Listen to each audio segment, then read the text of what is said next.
ternyata bahwa anak-anak itu waktu mereka kecil, mereka itu sebenarnya ya dekat dengan kami gitu ya. Saya sampaikan ya, sebenarnya secara alami itu orang tua itu kalau pada usia dini asalkan mereka terlibat dalam proses proses pemberian pelayanan hikmah pada anak usia dini, memang mereka alaminya akan dekat. Tapi ketika masuk ke 7 tahun kedua, itu nggak semata-mata pelayanan.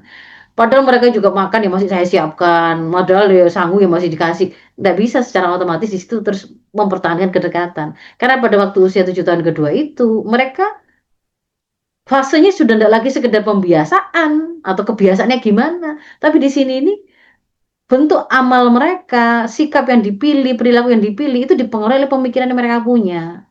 Sehingga yang harus kemudian kita menangkan itu adalah memenangkan akal dan juga hatinya gitu ya. Maksudnya memenangkan akal itu kita itu memastikan mereka punya modal pemahaman yang benar yang bisa berpengaruh kepada amal. Dan terlibatnya kita di situ itu akan membuat kita itu memiliki posisi tertentu di hati mereka. Karena tidak mungkin proses itu dilakukan itu hanya misalkan di 1 bulan sekali, di akhir pekan. Saya memang sibuk, gak bisa ketemu banyak. Tapi waktu yang saya punya saat ketemu dia itu sangat intensif. Bagaimana kemudian eh, Bapak Ibu bisa gambarkan ketika hanya ketemu di akhir pekan dan itu kemudian diambil dengan dilakukan dengan cara jalan-jalan supaya dekat ya, jalan-jalan makan. Sementara seminggu 6 hari yang lain di situ dia pernah pulang dalam kondisi merasa apa namanya sangat sedih, terpukul, dia dibully sama temannya atau mengalami kekerasan oleh temannya. Dia pulang ke rumah tidak pernah ada orang tuanya. Dia tidak tahu bagaimana cara memanage rasanya ini. Apakah tindakannya nangis itu benar, marah atau benar apa tidak, dia balas benar apa enggak. Dia tidak ada yang memberi tuntunan di situ. Demikian pula ketika misalkan suatu saat dia itu merasa berbahagia karena dia dapat nilai bagus, berprestasi. Oh, dia kemarin dapat penghargaan di sekolah. Dia pulang, tidak pernah ada orang tuanya. Tidak pernah ada yang sempat dengar ceritanya. Sudah lewat, kalau seminggu kemudian baru diceritakan, dia sudah berbeda. Gitu. Dia pengen cerita, tidak ada orang. Maka di situ bagaimana menggantikan 1 minggu yang apa hanya di akhir pekan itu bisa mengcover yang kemudian kepentingan keperluan dia itu belajar dibersamai install sakofanya, cara menerapkan pemahamannya, cara memanage rasanya, menyelesaikan persoalannya itu bagaimana kan tidak bisa. Jadi tidak berlaku kemudian yang penting kualitas.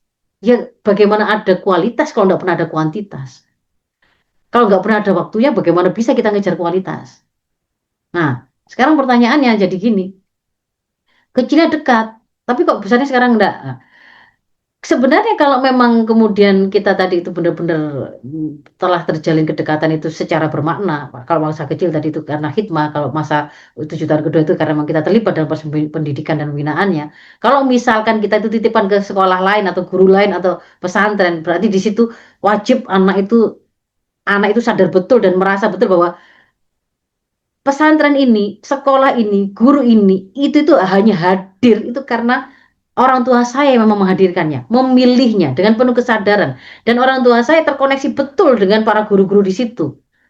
Apa yang diprogramkan di pesantrennya itu juga adalah programnya orang tua. Apa yang diajarkan orang tua nyambung dengan di sekolah. Kalau dia itu nangkep ya seperti itu, maka posisi kita adalah satu tim dalam pandangan anak.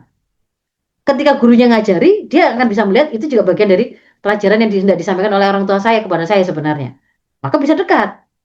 Tetap meskipun pulang pulang dari pondok itu hanya beberapa kali sekali, ya tetap akan dekat. Dan pada semakin besar itu memang nggak harus kedekatan itu kelihatan selalu sama-sama. Kalau sama-sama ya memang sudah ada umurnya gitu loh.